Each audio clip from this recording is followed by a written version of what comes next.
Hi everyone, আসসালামু আলাইকুম। আমি শারমিন মহিন। আমি চলে এলাম আপনাদের মাঝে একটি ভিডিও নিয়ে।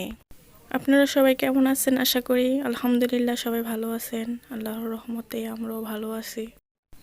আমার চ্যানেলটিকে সাবস্ক্রাইব করবেন, আমার পাশে থাকবেন। আপনাদেরকে নতুন নতুন ভিডিও দিতে চেষ্টা করব। আজ আপনাদের সাথে একটা ভিডিও শেয়ার করলাম, আশা করি সবাই দেখে ভালো লাগবে। আমরা সবাই মেলায় গেছিলাম, ওই ভিডিওটা আপনাদের সাথে শেয়ার করলাম। আমার চ্যানেলটি নতুন, সবাই সাবস্ক্রাইব করে আমার পাশে থাকবেন। নতুন নতুন ভিডিও দেওয়ার চেষ্টা করব, দেখলে আপনাদের খুবই ভালো লাগবে ইনশাল্লাহ। আমার দুইটি মেয়ে, তাদের জন্য সবাই দোয়া করবেন, আল্লাহ যেন তাদের শরীর সুস্থ রাখে। আমার বড় মেয়ের নাম মাহিয়া সুলতানা মিম, ছোট মেয়ের নাম মার্জিয়া সুলতানা জিম। তাদের জন্য সবাই দোয়া করবেন।